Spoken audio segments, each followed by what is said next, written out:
में खून की कमी है, यदि वो कमजोर है, तो वो कुपोषित माएँ ही बनेंगी, क्योंकि यही किशोरियां और नवविवाहित युवतियां आगे चल के माँ बनने जा रही हैं।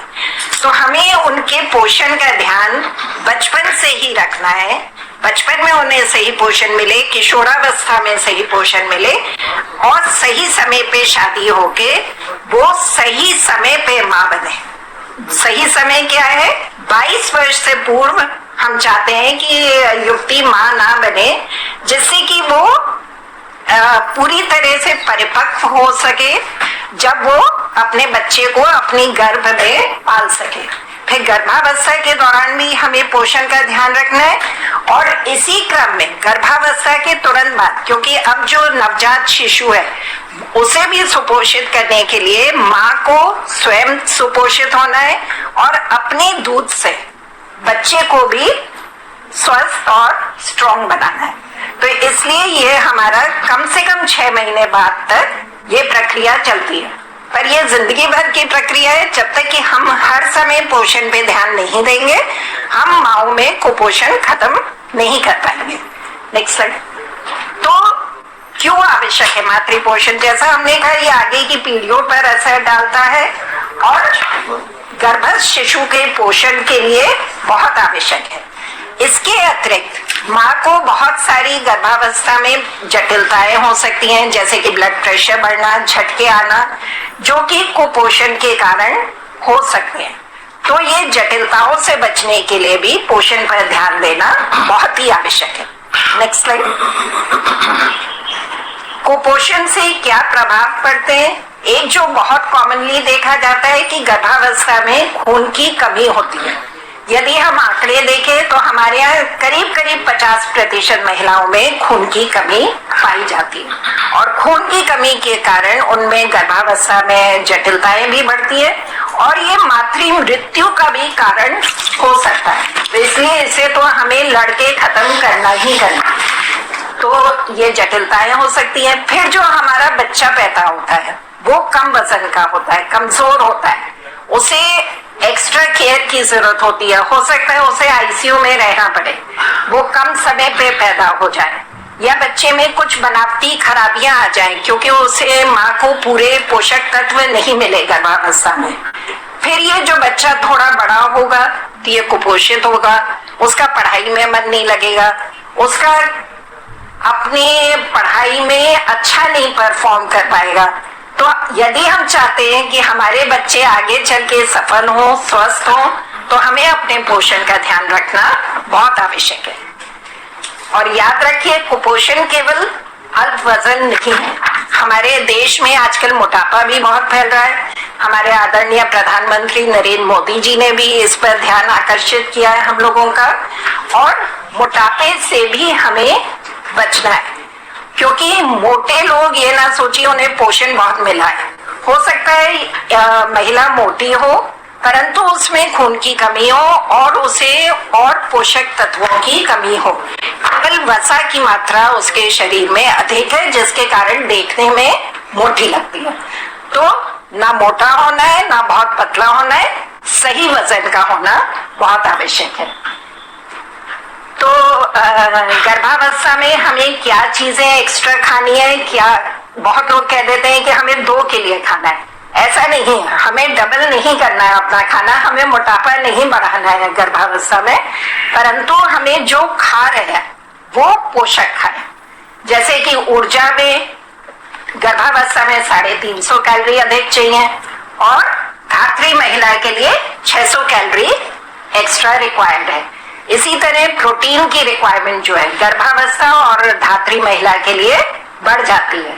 फैट की रिक्वायरमेंट बहुत ज्यादा नहीं बढ़ती है, थोड़ा सा बढ़ जाती है। इसके अलावा iron, folic acid, calcium, vitamin A, ये अन्य पोषक तत्व हैं जो कि बहुत ही आवश्यक है गर्भावस्था और धात्री महिला के लिए। Next slide. तो सुदृढ़ करने के लिए हम क्या करते हैं? इसके लिए बहुत सारी सरकार की प्रक्रियाएं चल रही हैं, और बहुत जरूरी है कि महिला शुरू में जैसे ही उसे पता लगे कि उसे गर्भ धारण किया है तो वो अपना चेकअप अवश्य कराए। शुरू के 3 माह में चेकअप कराना बहुत आवश्यक है। और सही तरीके से तो हर महिला को जब वो प्लान करे कि हाँ हम गर्भ धारण करना चाहते हैं, तो उसके पहले ही जाके डॉक्टर से मिले, जिससे कि यदि कोई परेशानी है तो उसे पहले ही उससे निजात दिलाई जा सके, जिससे कि वो स्वस्थ माँ बन सके। यदि आप गर्भ धारण करने के पहले नहीं जा पाए तो जैसे ही आपको पता लगे कि गर्भ धारण किया है तुरंत अवश्य जाइए। इसके लिए गर्भावस्था में जब जब आप जाएंगे डॉक्टर के पास, हर माह आपका वजन होना बहुत आवश्यक है। और जैसा कि अभी अनुपमा जी ने भी बताया, पूरी गर्भावस्था में करीब 10 से 12 किलो वजन आपका बढ़ना चाहिए। यदि किसी भी माह में 1 किलो से कम बढ़ रहा है या 2.5-3 किलो से अधिक बढ़ रहा है तो वो जटिलता का संकेतक है। याद रखिए, शुरू के 3 माह में बहुत अधिक वजन नहीं बढ़ता है। शुरू के 3 माह में अगर 1-1.5 किलो भी वजन बढ़ गया तो वो पर्याप्त है, परंतु शुरू के 3 माह के बाद प्रति माह करीब 1 किलो कम से कम वजन बढ़ना चाहिए। Next slide. तो वेट ट्रैकिंग गर्भवती महिलाओं के लिए बहुत ही आवश्यक है। हर बार जब आप जाएं ANM दीदी या आशा दीदी को दिखाने, ध्यान रखिए कि आपका वजन लिया जाए, वो भी आपका वजन नोट करके रखेंगी और महिलाएं भी स्वयं अपना वजन अगर नोट करके रखें तो बहुत ही अच्छा है। उससे उन्हें समझ में आएगा कि उनका वजन बहुत अधिक या बहुत कम तो नहीं बढ़ रहा है, और उसी समय हमारी ANM और आशा को उन्हें उचित पोषण के विषय में परामर्श देना आवश्यक है। Next slide. तो क्या क्या कारण है, किन महिलाओं में हम ज्यादा सोचे कि इनमें पोषण संबंधित जोखिम होने की संभावना अधिक है? जो महिलाओं की लंबाई कम है, 145 सेंटीमीटर से कम है, जिनका गर्भ धारण करने के पहले वजन बहुत कम है, 45 किलो से कम है, या फिर कभी भी इनका प्रति माह शुरू के तिमाही के बाद 1 किलो से कम वजन बढ़ रहा है, तो वो कुपोषित होने की संभावना उनमें अधिक है। उनमें हमें ज्यादा ध्यान देने की जरूरत है, परंतु इसका मतलब यह नहीं हर महिला में हमें पोषण पर ध्यान देना बहुत आवश्यक है। Next slide. तो वजन ना बढ़ने के क्या कारण हो सकते हैं? एक तो जैसा हमने कहा कुपोषण हो, या फिर उन्होंने गर्भावस्था में शुरू के तिमाही में, जैसे हमने कहा, जैसे ही आपको पता लगे कि गर्भ धारण किया है तुरंत जाके दिखाना है। यदि नहीं गए हैं, देर से गए, 5वें-6ठे महीने में गए हैं प्रथम बार, तो आपको शुरू में जो दवाइयां मिलनी होती हैं, जो पोषक तत्व मिलने होते हैं, उनसे आप वंचित रह जाते हैं। तो इसलिए हमारी ANM और आशा दीदियों को सब में ये अवेयरनेस क्रिएट करनी बहुत आवश्यक है कि हर महिला गर्भ धारण करते ही चेकअप के लिए अवश्य आए। इसके अतिरिक्त यदि महिला को पर्याप्त आराम नहीं मिल पाता है, गर्भावस्था में हम चाहते हैं कि महिला रात में कम से कम 8 घंटे और दिन के समय कम से कम 2 घंटे लेट के आराम अवश्य करें। यदि पर्याप्त आराम नहीं मिलता है तो उससे भी उसमें पोषण की कमी हो सकती है और खून की कमी हो सकती है। हो सकता है उसे ये खून की कमी गर्भ धारण करने के पहले हो सकता है उसे महावारी के समय बहुत अधिक रक्तस्राव होता हो। तो हमें अपनी किशोरियों से यह भी पता करना है, यदि उन्हें बहुत अधिक रक्तस्राव होता है तो उसका उपचार कराना बहुत आवश्यक है। एक और चीज जो बहुत आवश्यक है कि कीड़े हो जाते हैं। बहुत बार महिलाएं खेतों में नंगे पैर चली जाती हैं, जिससे कि पैर के रास्ते से कीड़े शरीर में आ जाते हैं, आंतों में पहुंच जाते हैं और वो थोड़ा थोड़ा आंतों के अंदर रक्तस्राव कराते हैं, जिससे कि महिला को खून की कमी होती है। तो यह भी हमें सभी महिलाओं को संदेश देना बहुत जरूरी है कि वो कभी भी नंगे पैर ना चले, हमेशा चप्पल पहन के ही जाए। Next slide. तो पोषण अब क्या है? इसके लिए बहुत जरूरी है कि हम प्रतिदिन जो भी खाना खा रहे हैं उसमें विविधता हो। 10 खाद्य समूह हैं जो कि, नेक्स्ट स्लाइड, जिसमें कि हमारे आते हैं अनाज और कंदमूल, दालें और फलियां। अनाज हमें कैलोरीज देते हैं, दालें और फलियां, राजमा, छोला, मूंगफली, ये सब हमें प्रोटीन देते हैं। बीज व मेवे ये भी हमें प्रोटीन देते हैं, थोड़ा फैट देते हैं। दूध और दूध से बने पदार्थ हमें कैल्शियम देते हैं, हमें प्रोटीन देते हैं। अंडा बहुत अच्छा सोर्स है प्रोटीन का। मांस और मछली भी प्रोटीन का स्रोत है। हरी पत्तेदार सब्जियां हमें आयरन देती हैं, फाइबर देती हैं। पीले और लाल फल ये हमें विटामिन ए देते हैं। और अन्य सब्जियां और अन्य फल हमें बहुत सारे मिनरल्स और विटामिन्स देते हैं, जो कि सभी हमारे पोषण के लिए बहुत आवश्यक है। तो ये जो 10 हमने आपको खाने की ग्रुप्स बताए, प्रत्येक खाने में कम से कम प्रतिदिन 5 ग्रुप अवश्य हो, परंतु 10 ग्रुप धीरे धीरे हर दिन, एक दिन आपने 5 खाए, अगले दिन कुछ और उसमें ऐड किया, कुछ कम किए, पर 10 ग्रुप आपके पूरे सप्ताह में अवश्य कवर हो। तो आपकी जो थाली है उसमें हर रंग का खाना होना बहुत आवश्यक है कि उसमें आपके पीले लाल फल हो। पीले लाल फल में हम क्या खा सकते हैं? हम उसमें गाजर खा सकते हैं। आजकल आम उपलब्ध है। पपीता बहुत बार लोग सोचते हैं गर्भावस्था में नहीं खाना चाहिए, परंतु याद रखिए पीला पका पपीता खा सकते हैं आप। कच्चा पपीता गर्भावस्था में नहीं खाना चाहिए, क्योंकि पपीता एक बहुत अच्छा स्रोत है आपका विटामिन ए का और अन्य विटामिन का। इसके अलावा आम आजकल आ रहा है, तो कोई भी आम आप खाइए तो वो आपको विटामिन ए अवश्य देगा। आपके टमाटर, आपका कद्दू, आपका वाटरमेलन या तरबूज, ये सब आपको विटामिन ए अवश्य देते हैं। प्रोटीन के लिए हम क्या क्या खा सकते हैं? प्रोटीन के लिए बहुत अच्छा स्रोत है और खून की कमी के लिए भुना चना और गुड़ ये अवश्य एक समय अपने खाने में इंक्लूड करना चाहिए, क्योंकि भुने चने से हमें बहुत प्रोटीन मिलता है, गुड़ से हमें आयरन मिलता है, जो कि हमारी खून की कमी को ठीक करने में बहुत मददगार होता है। इसके अलावा हम अपने अंकुरित मूंग और चना खा सकते हैं, जो कि प्रोटीन देते हैं। आजकल खूब खीरा ककड़ी आ रही है, उसे खूब मात्रा में अवश्य खाना चाहिए। हमारे पीछे तिल के लड्डू, मूंगफली की चिक्की, जो हमारी नानी दादी हमें बचपन से खिलाती थी, ये बहुत ही अच्छे पोषण के स्रोत हैं और इन्हें हमें अवश्य दिन में खाना चाहिए, क्योंकि इससे हमें गुड़ भी मिलता है, इससे हमें मूंगफली भी मिलती है, जो कि हमें प्रोटीन और आयरन दोनों चीजों का प्रदान करते हैं। Next slide. इसके अलावा हमने बात की कि वसा बढ़ाना है, प्रोटीन बढ़ाना है, तो उसके लिए हमें थोड़ा सा घी अवश्य लेना चाहिए। दाल में जरूर घी डालना चाहिए। और जो THR या राशन हमारी सरकार हमें दे रही है, उसको हम अवश्य लें, क्योंकि उसमें दलिया होता है, उसमें बेसन होता है, जो कि प्रोटीन भी देता है हमें और ताकत भी देता है। तो उसका पर्याप्त प्रयोग करिए, जिससे कि आपको कुपोषण ना हो। यदि आप मांस और अंडा आदि खाते हैं तो अवश्य गर्भावस्था में खाते रहिए।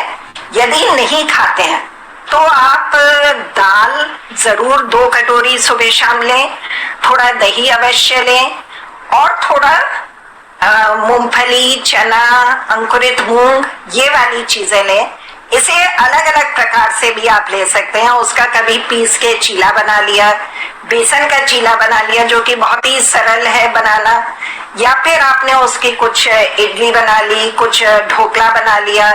नहीं तो केवल आप अंकुरित करके मूंग चने को उसमें खूब सारा सलाद काट के उसे वैसे ही खा सकते हैं, जो कि पेट भी भरेगा और आपको पर्याप्त पोषण भी प्रदान करेगा।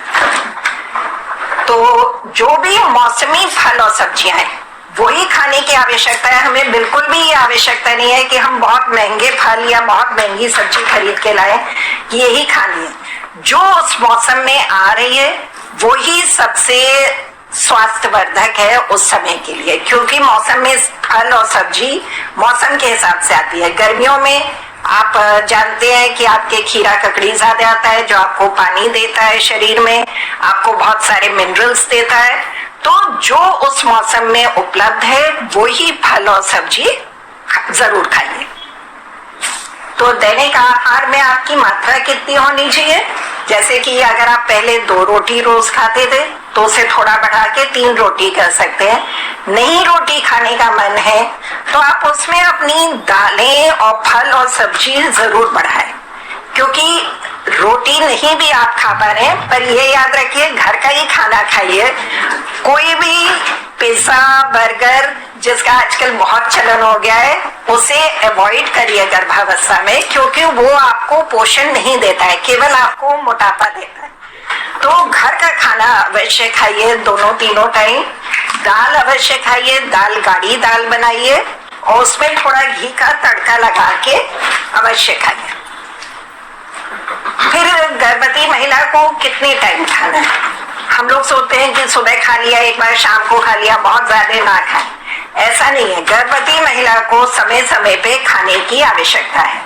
तो सुबह उठ के अवश्य खाए, दोपहर का खाना खाए, रात का खाना खाए। इसके अलावा 2 बार अल्प आहार करें। अल्प आहार में हमेशा स्वस्थ खाना खाइए, जैसे कि गुड़ चना खा सकते हैं, तिल के लड्डू खा सकते हैं, बेसन के लड्डू खा सकते हैं, मौसमी फल खा सकते हैं, खीरा ककड़ी खा सकते हैं, या कुछ नहीं तो थोड़ी सी मूंगफली ही खा ली, जिससे आपको प्रोटीन भी मिलेगा, वसा भी मिलेगा। तो हेल्दी आहार खाइए। आपके जो लैया के लड्डू बनते हैं गुड़ डाल के, वो भी बहुत अच्छे हैं।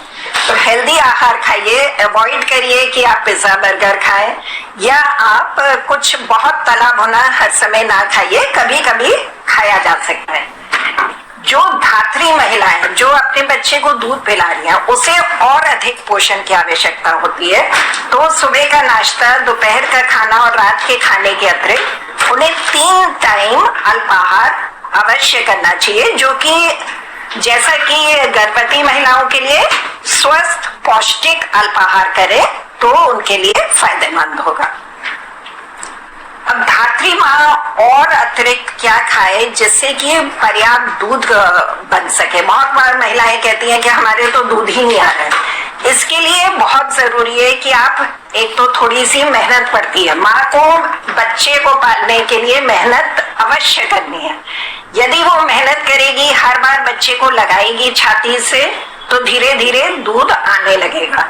और उसके लिए बहुत सारी ये दूध बढ़ाने वाली चीजें हैं। हमारी नानी दादी पहले ये जानती थी, आप लोग शायद जानते होंगे कि सौंफ का पानी घरों में पिलाया जाता था, मेथी का पानी, कि प्रसव के बाद ये वाला पानी पियो। और ये बहुत ही साइंटिफिक चीज है, क्योंकि आपका दूध का प्रोडक्शन को बढ़ाती है। तो आप मेथी ले सकती हैं, सौंफ ले सकती हैं, साग, जौ, सौंठ, अजवाइन, तिल, जीरा, ये सभी चीज दूध के प्रोडक्शन को बढ़ाती हैं। और याद रखिए, आजकल गर्मी के दिन है, पर्याप्त मात्रा में पेय पदार्थ, लेकिन पेय पदार्थ लेने का मतलब यह नहीं कि हम कोल्ड ड्रिंक पिए, जूस पिए। इन चीजों से हमें पोषण, हम कम से कम 10 से 12 गिलास पानी में पिए। पानी में हम थोड़ा सा नींबू निचोड़ सकते हैं। इसके अतिरिक्त हम दूध ले सकते हैं, आम ले सकते हैं, मट्ठा ले सकते हैं, सत्तू ले सकते हैं। चाय, कॉफी, कोका कोला, फ्रूट, ये चीजें हमें इनसे बच के, क्योंकि ये केवल हमें चीनी देती है और के नाम पर कुछ भी नहीं देती। अब क्यों उपयुक्त आहार नहीं मिल पाता? इसके कुछ जो मुख्य कारण है, एक तो बहुत बड़ा नहीं जानती है कि उन्हें क्या खाना चाहिए। वो बहुत सारे देखती हैं कि ये वाला बर्गर बहुत अच्छा है, इतना टेस्ट, और उसकी तरफ अट्रैक्ट हो जाती हैं। तो हमें उन्हें कि ये पौष्टिक नहीं है। कई बार हम सोचते खाद्य पदार्थ महंगे होते हैं, ये हम नहीं अफोर्ड कर पाएंगे। नहीं है, जो उस समय उपलब्ध है, जैसे मूंगफली है, भुना चना है, जो कि ना महंगा है परंतु बहुत ही पौष्टिक है, अवश्य खाइए। गुड़ अवश्य खाइए, क्योंकि उससे आपको घर में लोहे की कढ़ाई में ही खाना बनाइए, की कढ़ाई में खाना बिल्कुल भी ना बनाइए। तो लोहे की कढ़ाई से भी आयरन मिलता है और आपको खून की कमी होने की संभावना कम हो जाती है। बहुत सी भ्रांतियां हैं, जैसे कि पपीते के बारे में हमने बताया कि याद रखिए पक्का पपीता आप सेफली खा सकते हैं गर्भावस्था में।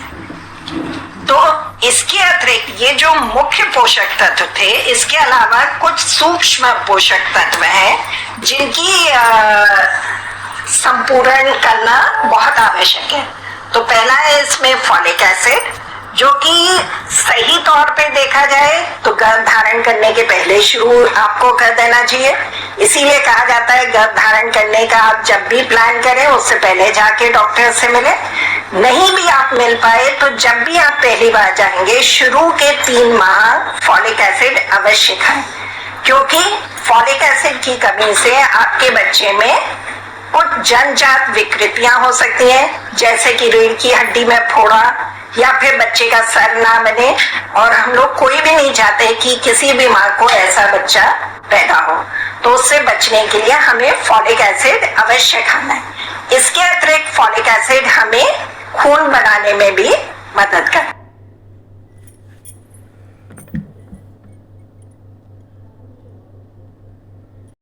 महिला को खाने को, क्योंकि उस समय उसका जी मिचलाता है, उल्टी होती है, वो आयरन को टॉलरेट नहीं कर पाती है। तो चौथे माह से उसे आयरन फॉलिक एसिड की गोली खानी है। जिन महिलाओं में खून की कमी नहीं है, का हीमोग्लोबिन 11 ग्राम प्रतिशत से अधिक है, उन्हें 1 गोली रोज खानी है। जिन महिलाओं में खून की कमी है अर्थात हीमोग्लोबिन 11 ग्राम प्रतिशत से कम है, उन्हें कम से कम प्रतिदिन 2 गोली खानी है। पर गोली कैसे खानी है इसका हमें अवश्य ध्यान देना है। Next slide. तो हमें गोली, क्योंकि गर्भावस्था में हम आयरन की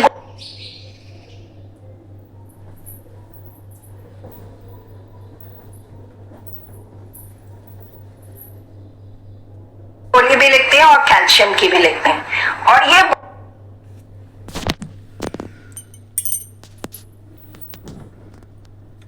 बहुत ही प्राकृतिक प्रवृत्ति होती है कि महिला दोनों गोली एक साथ खा लेती है।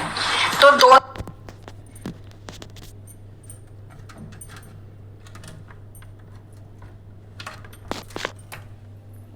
गोली एक साथ बिल्कुल भी नहीं खानी है। यदि हम दोनों गोलियों को एक साथ खाएंगे तो दोनों ही गोलियों के लाभ से वंचित रह जाएंगे। तो कैल्शियम की गोली जो है सुबह नाश्ते के साथ और रात के खाने के साथ खाएं। आयरन की गोली उसके कम से कम 2 घंटे बाद 1 ग्लास पानी में थोड़ा सा नींबू निचोड़ के उसके संग खाएं। आयरन की गोली के संग बिल्कुल भी दूध, चाय, कॉफी ये चीजें बिल्कुल भी ना लें। यदि आप नियम से आयरन की गोली खाएंगे तो आप में खून की कमी होने की संभावना बहुत कम हो जाएगी। कैल्शियम की गोली जैसा हमने कहा, ये भी गर्भावस्था में खानी बहुत आवश्यक है। ये माँ और बच्चे दोनों की हड्डियों की मजबूती के लिए बहुत आवश्यक है। इसके अलावा माँ में कुछ जटिलताओं को भी कम करती है, जैसे कि ब्लड प्रेशर बढ़ना या बच्चा कम समय पे पैदा होना, ये दोनों ही जटिलताओं को कम करती है।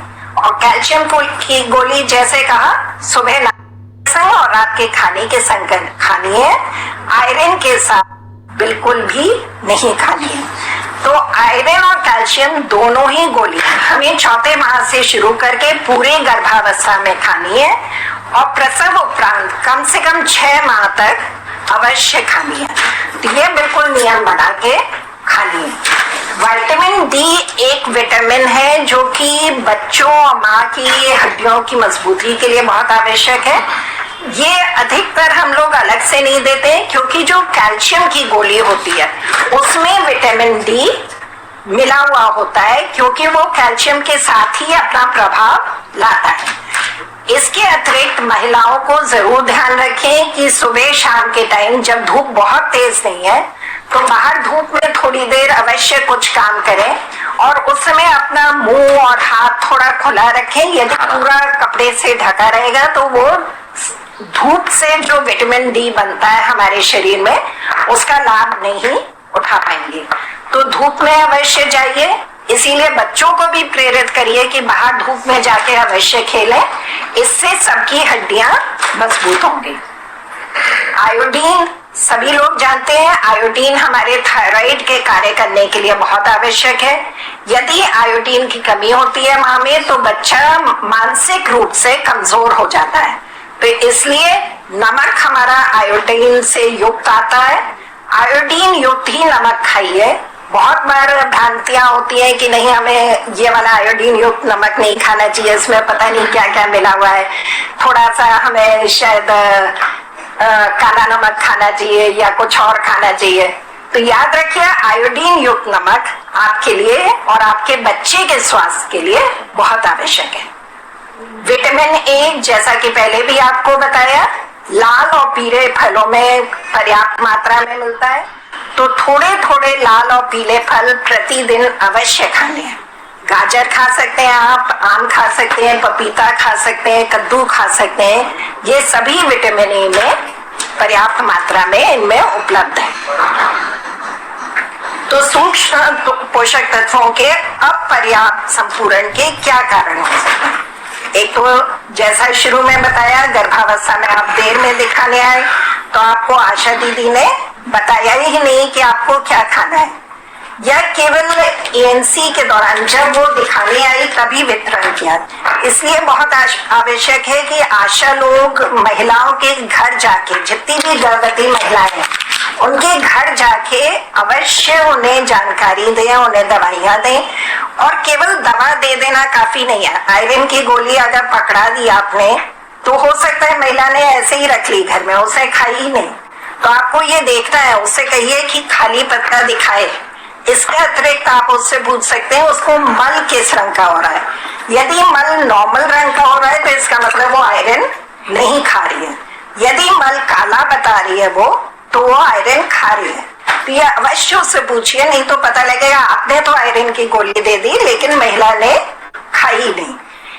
और हमें महिलाओं को ये बताना है कि ये जो गोलियां दी जा रही हैं ये क्यों लाभदायक है, उनके बच्चे के लिए भी आवश्यक है, तभी वो उन्हें खाने के लिए तत्पर होंगी। Next slide. एक कृमि संक्रमण जैसा शुरू में बताया, जब आप नंगे पैर चलते हैं तो आपके पैरों के माध्यम से कीड़े घुस जाते हैं जो आंतों में पहुंचते हैं और वो खून की कमी कर देते हैं। तो इसलिए चौथे माह में हम लोग एक कीटनाशक दवा अवश्य देते हैं जो कि आपको गर्भावस्था में पूर्णतः सेफ है। और इसीलिए सरकार में साल में 2 बार ये डिवर्मिंग डे भी मनाते हैं, जैसे कि 10 फरवरी और 10 अगस्त को। इसके अतिरिक्त गर्भावस्था में चौथे माह में अवश्य ये कीटनाशक दवा लें।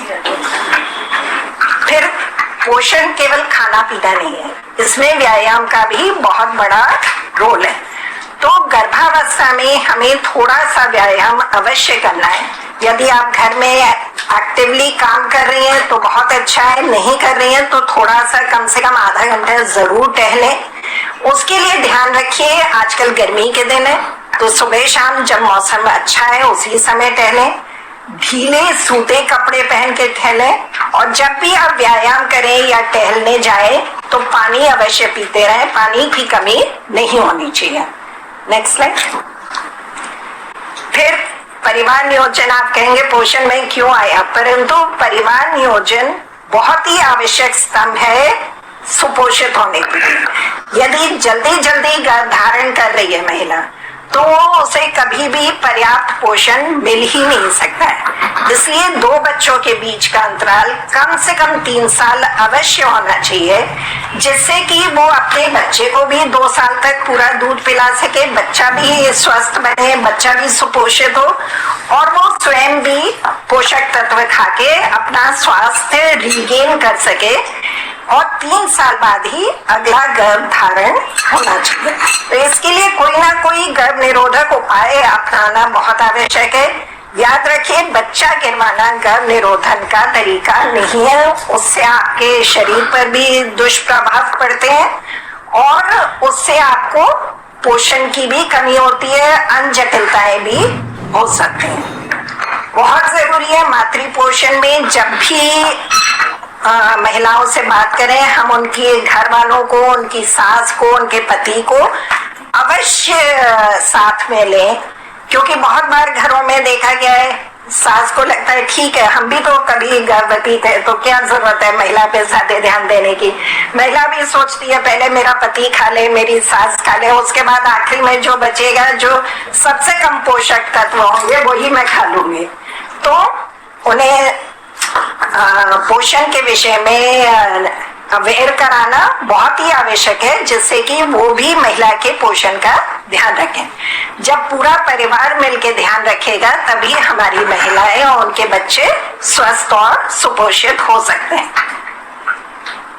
नवजात शिशु के पोषण के लिए बहुत आवश्यक है, अभी डॉक्टर सलमान और डिटेल में बताएंगे, परंतु जैसे ही पैदा हो बच्चा उसे तुरंत आप छाती से अवश्य लगाइए, गाढ़ा पीला दूध उसे अवश्य पिलाइए, जिससे उसे बहुत ही पोषक तत्व मिलते हैं। और यदि शुरू में ही आप उसे छाती से लगाएंगे तो आगे आपको उसे दूध पिलाने में परेशानी नहीं होगी। ये परेशानी नहीं होगी कि दूध नहीं आ रहा है, ये जब डिले हो जाता है तभी ये परेशानियां आती हैं। धन्यवाद। धन्यवाद मैडम, बहुत ही सरल, सारगर्भित और व्यवहारिक जानकारी आपने मातृ पोषण के संबंध में दी, आपका आभार।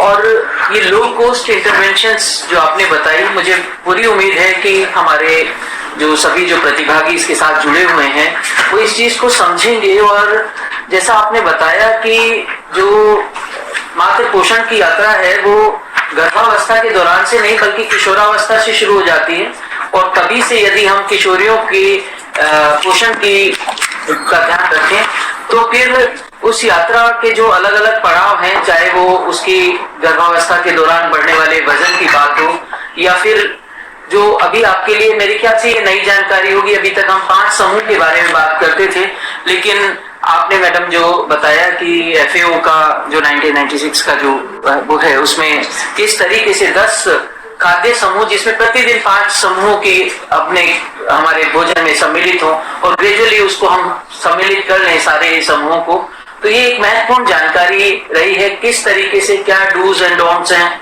किस तरीके से हम एनीमिया को खत्म कर सकते हैं गर्भावस्था में, केवल इतना ध्यान भर रख के कि 2 बार हमें कृमिनाशक उसको खिलाने, या 4th जो मंथ है फर्स्ट ट्राइमेस्टर के खत्म होते ही किस तरीके से उसको कृमि मुक्ति के लिए एक अल्बेंडाजोल या इस तरीके की टैबलेट उसको कैल्शियम के साथ देनी। तो ऐसी बहुत ही महत्वपूर्ण जानकारी, और न केवल मातृ पोषण, उसमें क्या माइक्रोन्यूट्रिएंट्स लेना है उनके विषय में भी हम अपनी ऐसा ना हो कि जागरूकता ना फैलाएं। एक तरफ पोषण की बात है, माइक्रोन्यूट्रिएंट्स भी उतना ही अहम भूमिका निभाते हैं, और वो अंत जो किया वो केवल ऐसा नहीं कि हम डिलीवर कर दें बच्चों को और वहां तक उसका ज्ञान दे दें। मात्र पोषण उस बात में भी निहित है कि बच्चे को के जन्म के तुरंत उपरांत वो अपने स्तनों तक लगाए, जिससे कि बच्चे को प्रॉपर तरीके से फीड कर सके। Thank you so much madam, आपके लिए धन्यवाद। हमारे साथ मैडम डॉक्टर सीमा टंडन जी हैं। जैसा मैंने कहा कि हमारे विषय विशेषज्ञ जो हैं वो बहुत अनुभवी अपने क्षेत्र में, 35 वर्षों का आपको अनुभव है। आप आई है UPTSU के साथ जो हमारे मेडिकल कॉलेजेस हैं यूपी के, उसमें RRTC जो क्षेत्रीय संसाधन प्रशिक्षण केंद्र हैं उनमें आप नोडल के रूप में हैं IHET और UPTSU की तरफ से। आपके प्रयासों का परिणाम है कि जब इस तरह की जो मात्र स्वास्थ्य से संबंधित नीतियां निर्धारित होती हैं गवर्नमेंट ऑफ इंडिया में, तो आप उसमें विशेषज्ञ के रूप में, राष्ट्रीय विशेषज्ञ और सलाहकार के रूप में अपनी नैतिक भूमिका निभाती हैं। और RRTC को जो उत्कृष्ट का सम्मान KGMU को मिला है, उसके पीछे बहुत बड़ी भूमिका आपकी है। आपके लिए आपकी तालियों से हम स्वागत करते हैं, और मैं आपको आमंत्रित करती हूँ कि अपने सार्वजनिक वक्तव्य के साथ आप हमारे प्रतिभागियों को लाभान्वित करें। Thank you so much. Thank you Anupama ji. मैं तो आभार व्यक्त करूंगी जौहरी मैम का कि ये मुझे इस चर्चा के लिए आपके साथ सामने से मैं आपके साथ जुड़ रही हूँ, बहुत सालों बाद जुड़ रही हूँ। मैंने जब शुरू करा था पब्लिक हेल्थ में तो ICDS के आंगनवाड़ी का शुरुआत थी। तो आज मुझे बहुत अच्छा लग रहा है कि मैं फिर आपके मैं आप लोगों से फिर से बात कर पा रही हूँ। तो मुझे जो चर्चा का विषय आज आपके साथ बात करनी है वो है अनीमिया। इसके बारे में हम सालों से चर्चा कर रहे हैं, बट हम कहीं ज्यादा पहुंचे नहीं। क्यों पर नहीं पहुंचे?